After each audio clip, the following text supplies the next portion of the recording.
On April 21, 1918, the greatest fighter pilot in history fell from the sky above the Somme, and for more than a century no one has been able to prove who fired the fatal shot. This is the story of Manfred von Richthofen, the Red Baron, and the mystery surrounding his final flight that still sparks fierce debate today. Dawn broke over the Somme on the 21st of April, 1918. Manfred von Richthofen, the Red Baron, prepared for another sortie into the morning sky. Below him, the Western Front stretched endlessly in both directions. For more than 3 years, millions of men had died, trying to break the terrible stalemate of trench warfare. The air war had evolved dramatically since those early days. What began with primitive scouts had transformed into deadly aerial combat between highly skilled fighter pilots. Richthofen walked to his bright red Fokker triplane at Cappy Aerodrome. He had 80 confirmed victories, more than any other pilot in the war. His fame had spread across Germany and beyond. The spring offensive was in full swing. German forces had smashed through Allied lines on March 21st, desperately trying to split British and French armies near Amiens. Today would be different, though nobody knew it yet.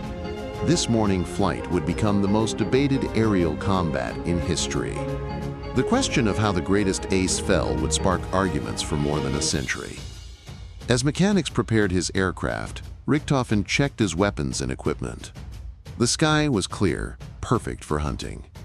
He had no way of knowing these would be his final moments of peace.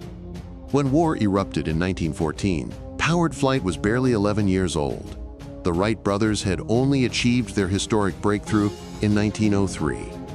Yet military commanders quickly saw aviation's potential. Aircraft could fly over enemy lines, gathering intelligence that ground forces could never obtain safely. The major powers entered war with tiny aerial forces. Britain's Royal Flying Corps crossed to France with just 63 aircraft. They would end the war with 22,000 across the globe. These first aircraft served one purpose: reconnaissance and scouting. Pilots flew unarmed missions, observing enemy movements, troop concentrations, and artillery positions. But when opposing aircraft passed each other in the sky, something inevitable happened. Competition and survival instinct took over. Observers began carrying pistols into the air, taking shots at enemy planes. The other side responded with rifles and shotguns. Soon, mechanics mounted light machine guns on aircraft frames. Single guns became pairs. Purpose-built fighter aircraft entered development. The breakthrough came in mid-1915. Dutch designer Anton Fokker created the interrupter gear, synchronizing machine gun fire with propeller rotation. Now, a pilot could shoot directly forward through his spinning propeller without destroying it. This innovation gave birth to the true single-seat fighter. The age of the fighter ace had begun. Manfred von Richthofen was born into Prussian nobility in Breslau, Lower Silesia, in modern-day Poland. From childhood, he understood his destiny lay in military service. For aristocrats like Manfred, only the most prestigious branch would do. The cavalry represented tradition, honor, and martial excellence stretching back centuries. In early 1915, young Manfred served as an officer in an Uhlan cavalry regiment. They saw action initially, charging across open ground in those early months before reality set in. But warfare had changed forever. Machine guns and artillery made cavalry charges suicidal. His proud regiment was dismounted and relegated to support roles behind the front lines.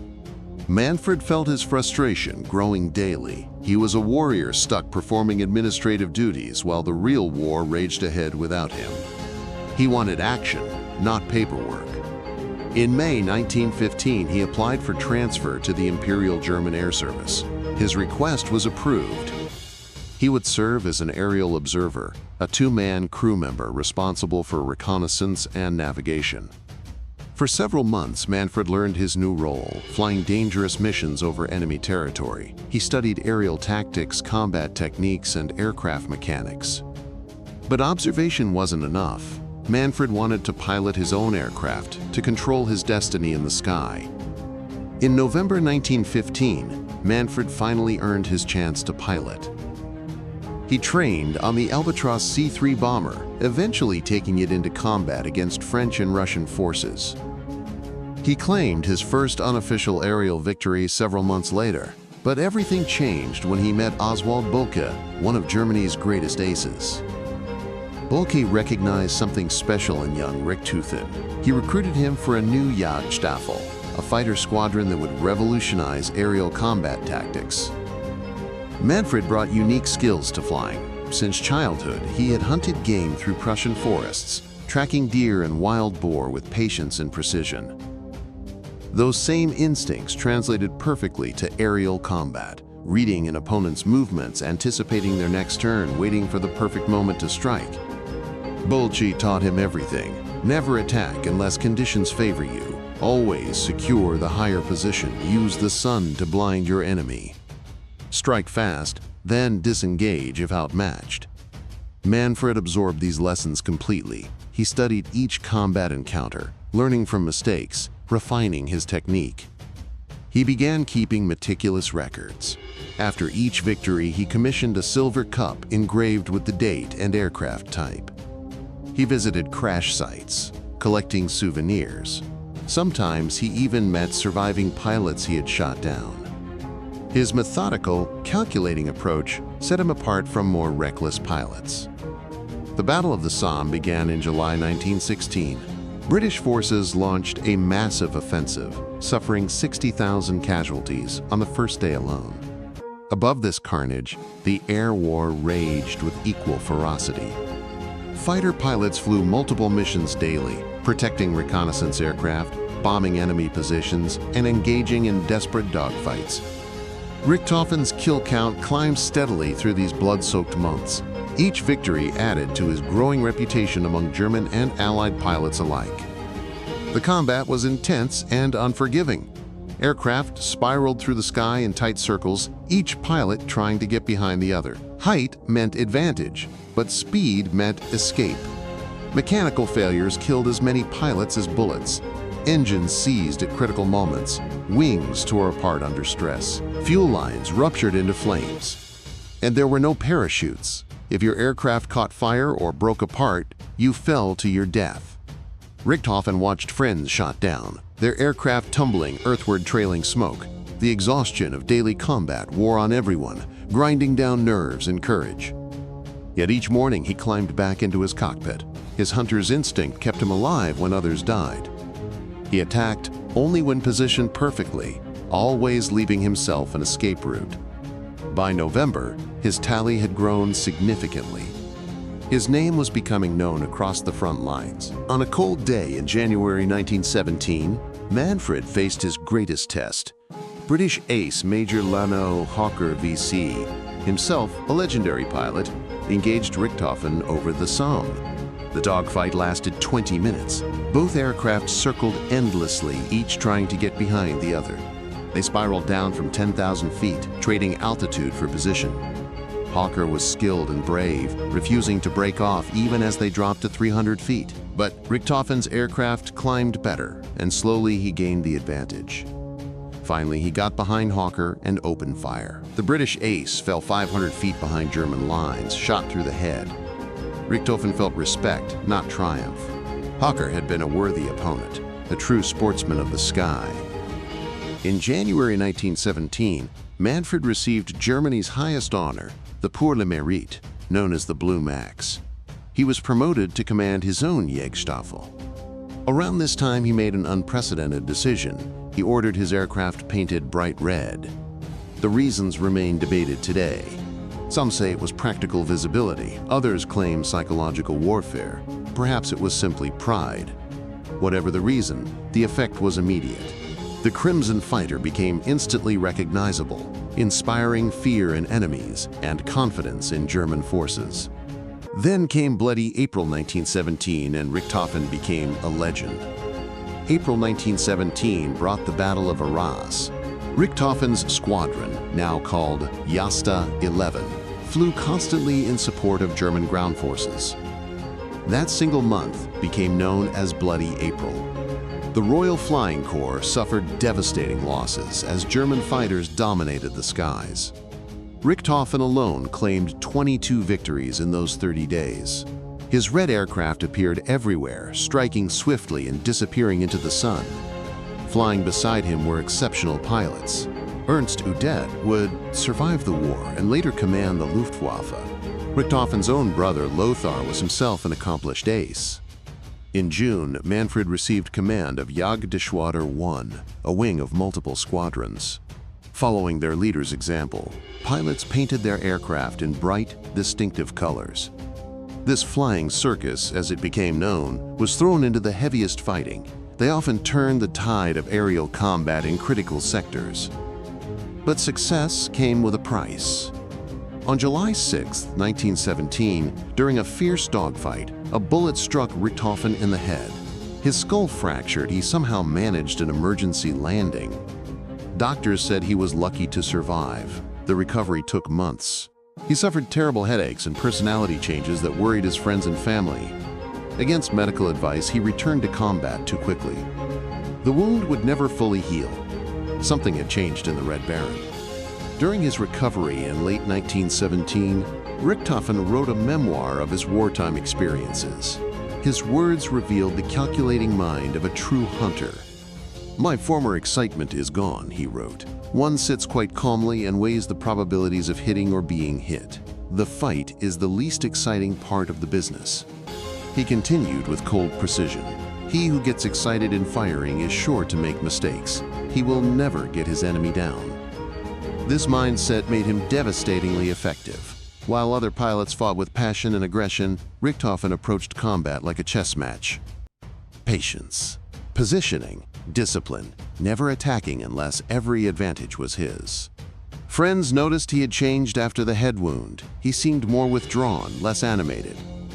The headaches continued, affecting his concentration and mood. Still, when he returned to combat in late 1917, he remained deadly. He claimed 6 more victories before year's end, bringing his total to 63 confirmed kills. Medical experts today believe he never fully recovered from his injury. The bullet had caused permanent damage, affecting both his physical abilities and mental state. But the war continued regardless of his condition. Germany needed its greatest ace back in the sky. By early 1918, events were moving toward a final crisis. Time was running out for everyone. On March 21, 1918, Germany launched its spring offensive. It was a desperate gamble to win before American forces arrived in overwhelming numbers. German troops smashed through Allied lines, pushing toward the city of Amiens. If they could split British and French forces, victory might still be possible. Richthofen's flying circus supported the offensive with relentless daily missions. Pilots flew multiple sorties, scrambling to meet each new threat, returning exhausted only to fly again. The pace was brutal. Aircraft suffered mechanical failures. Pilots fell to enemy fire or simple exhaustion. The losses mounted steadily. Yet through it all, Richthofen continued adding to his score. His 80th confirmed victory came in the first weeks of the offensive. Among those flying with him was his 22-year-old cousin, Wolfram von Richthofen. The young man was new to combat, still learning the deadly skills needed to survive. 25 miles away behind Allied lines, 209 Squadron RAF prepared for their own missions. Among them was Canadian ace Roy Brown, an experienced and skilled pilot. Also with 209 Squadron was Wilfred May, a newly arrived pilot, and Brown's old-school friend from Canada. The stage was set. All the players were in position. April 21, 1918 would bring them all together. Shortly before noon on April 21st, the aircraft met over the village of La Hamel. 209 Squadron spotted German Fokker triplanes and attacked immediately. A fierce dogfight erupted. Aircraft twisted and turned, machine guns chattering, pilots fighting for position and survival. Wilfred May watched from above. He had been ordered to observe only, to stay clear of combat. But watching felt like cowardice. When he spotted a single German aircraft apparently doing the same, May dove to attack. The target was Wolfram von Richthofen, Manfred's inexperienced cousin. From the main dogfight, Manfred spotted his cousin in danger. He immediately disengaged and raced to the rescue at full speed. May's first warning was bullets cracking past his cockpit. He broke off his attack and dove desperately toward the ground, his aircraft barely under control. Richthofen followed him down, closing steadily. For the Red Baron, this would be victory number 81. May leveled out at treetop height, weaving along the Somme River back toward Allied lines. He hoped ground fire would deter his pursuer. It didn't. Roy Brown saw the chase developing. He dove after Richthofen, trying desperately to catch up. 3 aircraft screamed along the river at insane speed. May weaving frantically, Richthofen closing in with 1 gun jammed, Brown firing from behind. Australian troops on the ground opened fire as the aircraft roared overhead. Sergeant Cedric Popkin manned a Vickers gun on the north bank. Gunners Bob Boelcke and Snowy Evans fired from a low ridge. May's wheels nearly touched the ground as he skimmed across a field.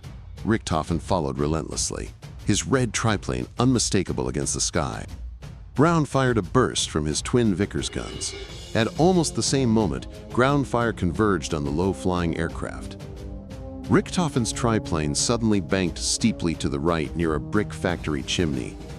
The aircraft turned almost 180 degrees, then continued briefly before crash landing in a field. Australian soldiers sprinted toward the wreckage. Some accounts say Richthofen was still alive, mumbling words they couldn't understand. Others say he was already unconscious. Within moments, Manfred von Richthofen was dead at 25 years old. The greatest ace of the First World War had flown his final flight.